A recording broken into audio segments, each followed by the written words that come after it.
Alors, bonjour, bonsoir, chers compatriotes. Je vous reviens une fois de plus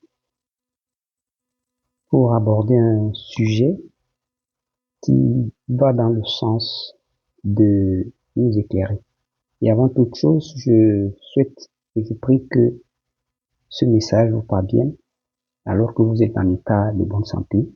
Et si ce n'est pas le cas, que vous puissiez être rétabli promptement.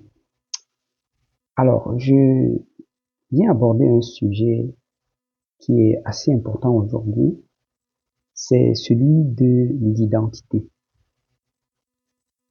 Aujourd'hui, nous sommes confrontés à de nombreux problèmes, justement parce que nous sommes l'objet d'une crise d'identité.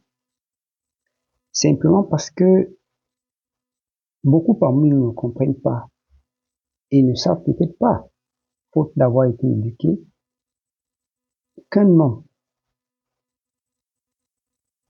qu'une personne a le potentiel d'épouser plusieurs identités pendant sa vie. Et tenez, lorsque vous naissez d'un homme ou d'une femme,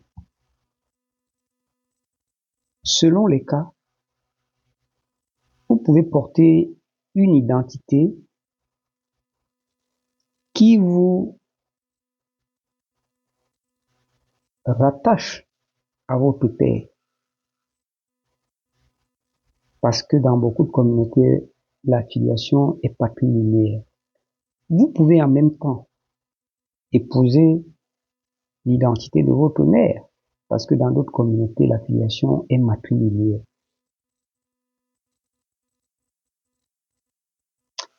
Mais ce qu'il faut savoir,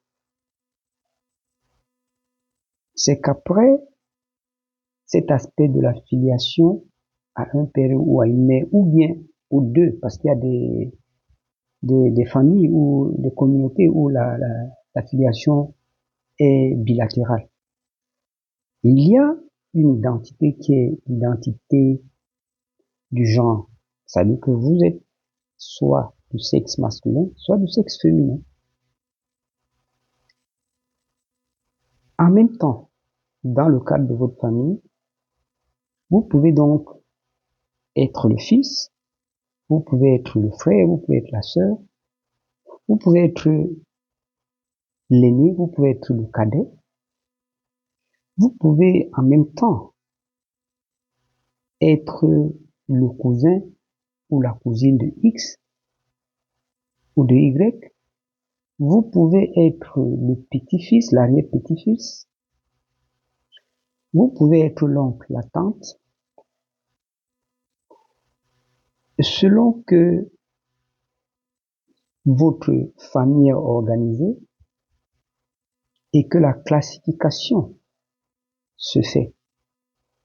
Mais en dehors de votre famille, vous avez le potentiel d'épouser d'autres identités. Si vous allez à l'école, vous devenez un élève. Si vous allez dans une église, vous devenez fidèle.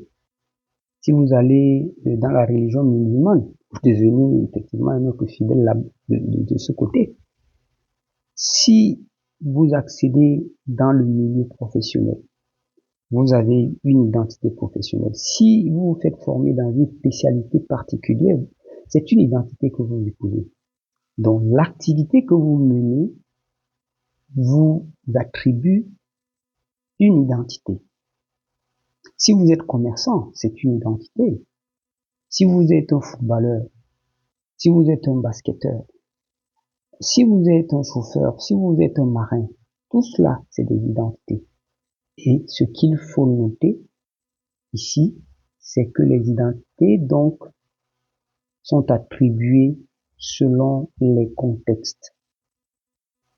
Les identités sont attribuées selon les contextes. Et ce qu'il faut savoir, c'est que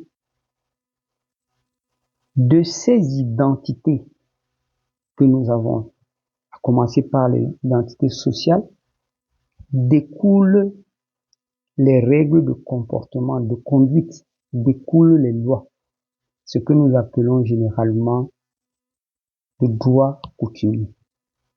Et c'est ce qui se fait lorsqu'on est dans le contexte d'un État.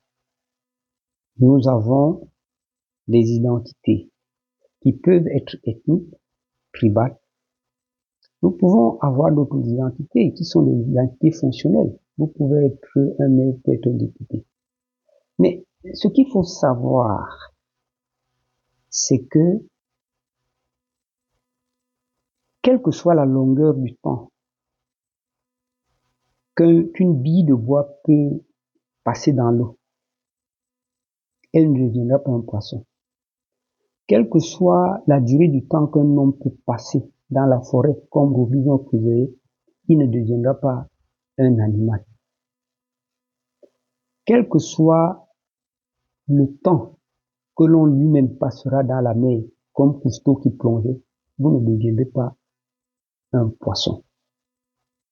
Par conséquent, il est très important que chacun de nous puisse faire un effort de savoir s'identifier, de savoir quelles sont ses multiples identités, dans quelque contexte que ce soit dans le contexte social, que ce soit dans le contexte économique, politique, culturel. Parce qu'en fait, le plus grand danger pour l'homme, le plus grand crime que l'homme puisse commettre vis-à-vis de soi-même, c'est de renoncer à son identité, surtout son identité de base, son identité originelle. C'est devenir un renégat, un traître, un apatride. C'est devenir pour la société une maladie, une pandémie. C'est devenir pour une société un objet de destruction.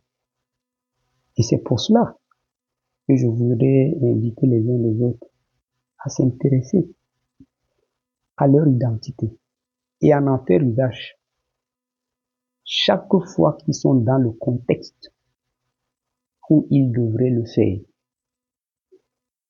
Car à jamais vous ne pouvez exercer un métier comme celui de footballeur dans un espace qui est réservé à la nage. Que chacun apprenne à se mettre à sa place. Et comme je le disais, celui qui renonce à son identité devient un renégat, un apatride, un traître. Quelle que soit la longueur du temps que pourrait passer une bille de bois dans l'eau, il ne devient pas un poisson. Il y a plus d'honneur à porter son identité en contexte que de vouloir usurper l'identité de l'autre. Et comme disait quelqu'un, mal nommer les choses et ajouter le malheur au monde. Ne soyez pas celui qui ajoute le malheur au monde à cause de votre ignorance, à cause de votre égoïsme.